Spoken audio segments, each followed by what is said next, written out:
This is Sally. She's sitting at her favorite cafe, sipping a latte, connected to the free public Wi-Fi. She opens her browser and starts her afternoon like usual. She checks her bank.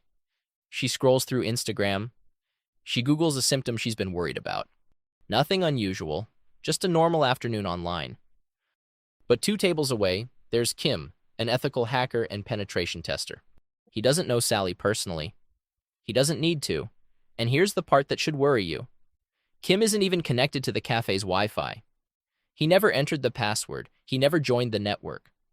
But with a single tool running quietly on his laptop, he can watch every single website Sally visits in real time. Her bank, her social media, that embarrassing Google search. All of it. Without ever touching her computer and without ever joining the network she's on. Kim isn't cracking her passwords. He isn't bypassing encryption. He's doing something much simpler and much scarier. He's just listening to the air. In this video, we'll see exactly how. Before we dive in, let's understand why public Wi-Fi is such a goldmine for attackers. When you connect to your home network, your traffic is encrypted between your device and the router using WPA2 or WPA3. Even someone sitting next to you can't read it. But many public networks are completely open. No password, no encryption. Your laptop is literally broadcasting radio waves in every direction, and anyone within range with the right equipment can pluck those signals out of the air. Your traffic isn't traveling through a wire. It's traveling through the air, past every table in the cafe, past the street outside, past the apartment upstairs. Now, most modern websites use HTTPS, which encrypts the content of what you're doing. So Kim can't see your bank password or read your direct messages. But there's one thing HTTPS doesn't hide, and that thing tells Kim almost everything he needs to know. That thing is called DNS. Every time you type a website name into your browser, like bankofamerica.com, your computer doesn't actually know what that means. Computers only understand IP addresses, numbers like 170.65.171.213. So before your browser can load anything, it has to ask a special server called a DNS server. It says, hey, what's the IP address for bankofamerica.com? That question, also called the DNS query, gets sent from your laptop to the local network you're connected to, here the cafe Wi-Fi, and then out to the internet. And here's the problem. In most cases, that DNS query is sent in plain text. No encryption, nothing. Anyone within radio range of Sally's laptop can see exactly which websites she's about to visit, even if the sites themselves use HTTPS. Think of it like this. HTTPS is a sealed envelope. Nobody can read what's inside.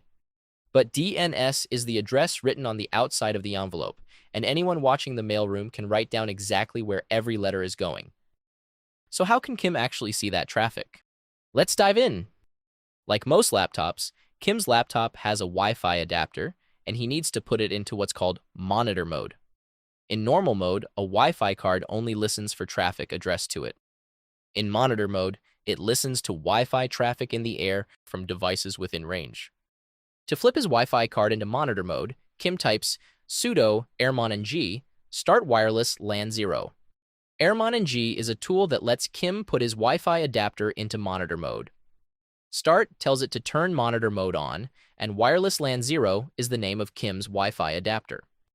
He presses enter, and just like that, his card is no longer a normal Wi-Fi client. It's a passive receiver, silently listening to every wireless packet in radio range. To confirm the change worked, Kim opens a new terminal and types iwdev, a command that lists his wireless interfaces and their current mode. And there it is, a new interface called WLAN0mon with the type set to monitor. That's Kim's card now, silently listening to every wireless packet in radio range. This step is crucial. Kim doesn't join the cafe's Wi-Fi. He doesn't ask for a password. He doesn't show up in any router log. As far as the cafe is concerned, he was never there. He's just a passive receiver catching radio waves that Sally's laptop is broadcasting into the room, whether she likes it or not. To read those radio waves, Kim uses a tool called Wireshark. But what exactly is Wireshark? It's the world's most popular network protocol analyzer. Think of it as a microscope for network traffic. It captures every single packet flowing through a network interface and displays it in a readable form. You can see who's talking to whom, what protocol they're using, and in many cases, exactly what they're saying. Kim opens Wireshark. At first glance, it shows a list of network interfaces on his machine. Each interface represents a way his computer can capture packets: Ethernet, Wi-Fi, loopback, and so on. Kim knows which one to choose because when he put his Wi-Fi adapter into monitor mode, Airmon-ng created a new interface called WLAN 0MON. So, in Wireshark, that's the interface he selects. Kim double-clicks on it, and just like that, Wireshark starts capturing every single packet passing through the air within range. And immediately the screen fills up, hundreds of packets scrolling by. Every beacon frame from every nearby router, every device connected to those routers, every request, and every response. All the invisible traffic that normally flies past your eyes, now laid out in front of Kim. Let's break down what Kim is seeing. The top panel shows the packet list. Every line is a single packet. He can see the source, the destination, the protocol being used, and a short summary of what the packet contains. Below that is the packet details panel. When Kim clicks on any packet, this panel shows him the full breakdown, layer by layer, from the raw radio frame all the way up to the application data. And at the very bottom is the raw bytes panel showing the actual binary content of the packet in hexadecimal. To watch Sally's traffic, Kim doesn't need all of this. He just wants one thing: DNS queries. And Wireshark has a powerful filter bar right at the top that lets him focus on exactly that. Kim clicks in the filter bar and types a single word: DNS. Then he presses enter. And boom, everything else disappears. Now Wireshark only shows DNS traffic. Every single question being asked, every single answer being given, by every device in radio range. And this is where it gets uncomfortable. Because the info column shows exactly what each device just asked. Kim clicks on one of those queries.